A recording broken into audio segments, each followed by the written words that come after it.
Hello, আসসালামু আলাইকুম viewers. এই যে আমাদের ও আমাদের এক আপা হয়, প্রতিবেশী আপা। দেখেন উনি অসুস্থ, ওনার পায়ের পাটা দেখেন তো, আপনার পায়ের কি সমস্যা? এই দেখেন ওনার পায়ে এই যে অনেক কষ্ট। হ্যাঁ, পাটা ওনার কি হয়েছিল? আপনার পায়ে কি হয়েছিল? পরে ব্যথা পেয়েছিলেন?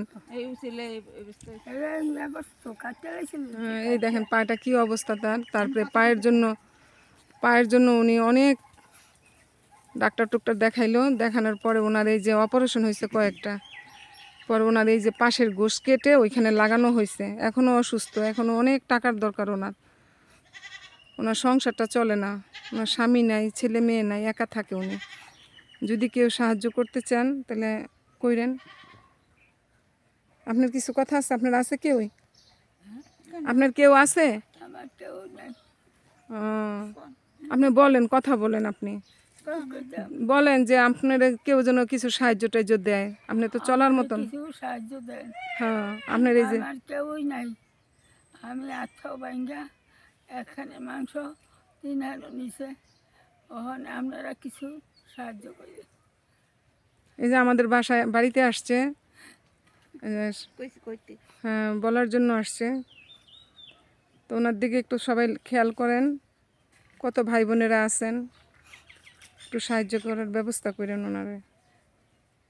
বাজার ঘাটও তো করতে পারেন না? না, হ্যাঁ। তো কে খাওয়ায়? মানুষ দেয়টাই না?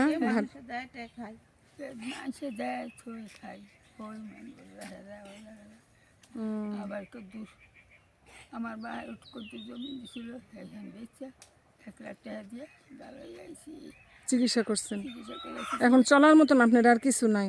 আমার কিছুই নাই, আমার বাড়ি। আচ্ছা, আপনার বাড়ি নাই, তাহলে আপনার ঘরে যে আবার আপনার ঘরটাও দেখাবো না, হ্যাঁ, এক সময়। ঠিক আছে, এখন আগে আপনার চিকিৎসার আর আপনার এই যে খাবার খরচের টাকা টুকা, না সংসার তো চলে না। মেয়ে তো আপনার একটা পাগল ছাগল মেয়ে, ওটা তো মেয়ের মধ্যেই পড়ে না, ঠিক না? পাগল হয়ে গেছে, ওটা তো পাগলা মাইয়া আপনার, ওটা মাইয়ার মধ্যে পড়েনি। হ্যাঁ, তাহলে ঠিক আছে, আমি সবার কাছে বলতেছি, যদি সবাই এরকম আপনার দিকে সাহায্য করতে পারি ইনশাল্লাহ। হ্যাঁ, যদি নাম্বার চায় তখন নাম্বার দিব, ঠিক আছে? তাহলে আপনি সবার কাছে বলছেন না সাহায্য কিছু দরকার আপনার? ঠিক আছে, এই বুড়া মানুষটার জন্য সবাই একটু সাহায্য দিয়েন। আল্লাহ হাফেজ।